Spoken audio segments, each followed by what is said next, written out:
नमस्कार विद्यार्थी मित्रांनो, वे टू सक्सेस या चॅनलमध्ये तुम्हा सर्वांचं पुन्हा एकदा स्वागत. स्वातंत्र्याच्या अमृत महोत्सवी सर्वांना शुभेच्छा देऊन आज एक खास व्हिडिओ तुमच्यासाठी मी घेऊन आलेलो आहे. आजचा व्हिडिओ असा आहे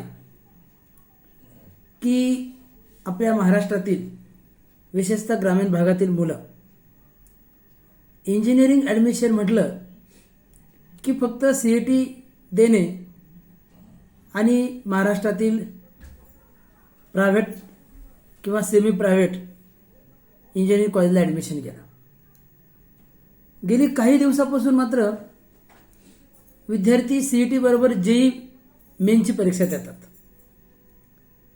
माझ्या असं लक्षात आलं की अगदी माझ्या जवळचे मित्रसुद्धा JEE मेनची परीक्षा दिली,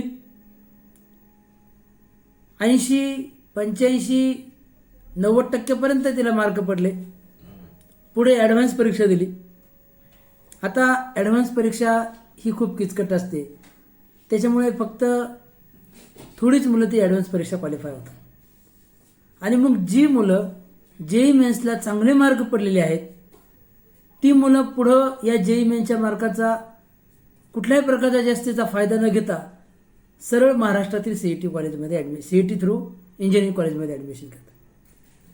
ही बाब माझ्या प्रकर्षाने लक्षात आल्यानंतर आपले JEE नीट CET हे जे 5 ग्रुप आहेत, या 5 ग्रुपमध्ये काही विद्यार्थ्यांशी चर्चा केल्यानंतर माझं असं लक्षात आलं की महाराष्ट्रातील विद्यार्थ्यांनी ह्या JEE मेनची परीक्षा दिल्यानंतर JEE मेनच्या आधारे ज्या ज्या काही कॉलेजवर ॲडमिशन असतात ती ॲडमिशन घेणं अत्यंत गरजेचं आहे. कारण का, तुम्ही आता बघितलं असेल तर ही JEE मेनची परीक्षा आहे ही संपूर्ण भारतातच नव्हे तर विदेशात सुद्धा झालेली आहे. मग जर बाहेरच्या देशातील लोक येऊन आपल्या केंद्र सरकारच्या इंजिनिअरिंग कॉलेजमध्ये ॲडमिशन घेत असेल आणि आपण फक्त आपल्या महाराष्ट्रापुरतं ॲडमिशन घेत असेल इंजिनिअरिंग कॉलेजमध्ये, तर त्याचा काही उपयोग नाही.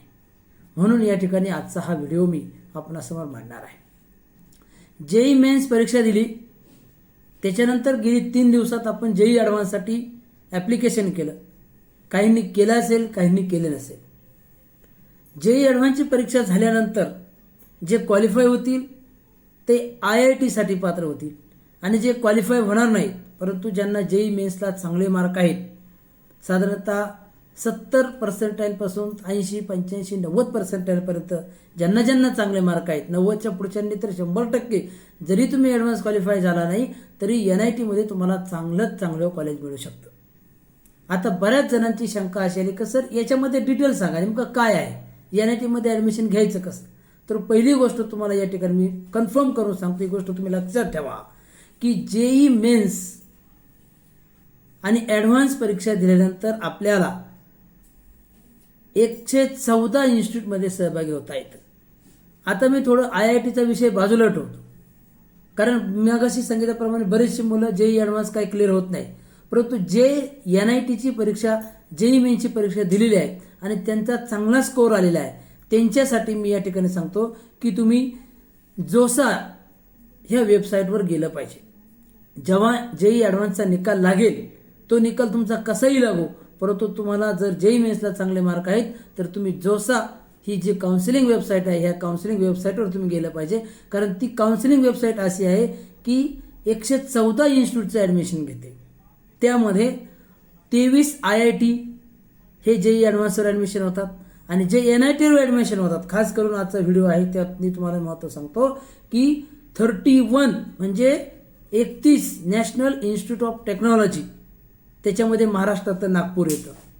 त्याच्यानंतर 26 ट्रिपल IIT आहे. अनेक जण IIT, ट्रिपल IIT याचा भेद ओळखून घेत नाहीत. IIT म्हणलं तर इंडियन इन्स्टिट्यूट टेक्नॉलॉजी IIT, त्या फक्त 23 आहे.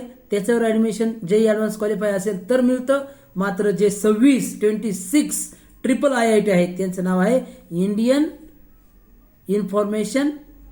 इन्स्टिट्यूट ऑफ इन्फॉर्मेशन टेक्नॉलॉजी, जिथं CSचे जास्तीत जास्त प्रवेश होतात. मग 26 ह्या ट्रिपल IIT तुम्ही NITवर घेऊ शकता. मग काही हरकत आहे, जरी तुम्ही JEE ॲडव्हान्स क्वालिफाय नाही झाला, तुम्हाला NITला नीट जेईला चांगले मार्क आहे, जेई मेन्सला जर चांगले मार्क आहेत तर तुम्ही या 26 ट्रिपल IIT आणि 31 NIT ला ऍडमिशन घेण्यास तुम्ही पात्र आहात. त्याच्याच बरोबर 33 अदर इन्स्टिट्यूट आहेत ज्या गव्हर्नमेंट फंडेड केंद्र सरकारच्या ग्रँटवर चालतात. महाराष्ट्रातलं औरंगाबाद आहे.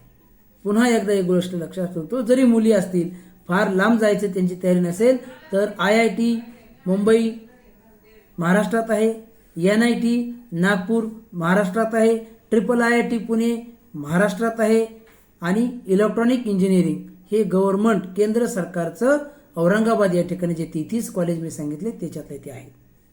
आणि काही नाही, तुम्ही जेई ॲडव्हान्सचा ज्यावेळेस रिझल्ट लागेल तो काही लागू, तुम्ही सरळ जोसा वेबसाईटला जायचं आणि जोसा वेबसाईटला जाऊन ह्या 31 NIT, 26 ट्रिपल IIT आणि 33 अदर इन्स्टिट्यूट गव्हर्नमेंटच्या या इन्स्टिट्यूटमध्ये ॲडमिशन घेण्यासाठी काउन्सिलिंगचे फॉर्म तुम्ही भरायचे आहेत, रजिस्ट्रेशन करायचं आहे.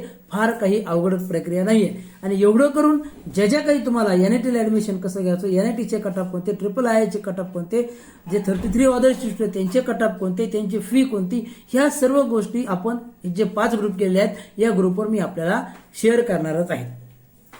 धन्यवाद. हा चॅनल आपल्याला ही व्हिडिओ जर आवडला तर निश्चितच याला लाईक करा, सबस्क्राईब करा. धन्यवाद.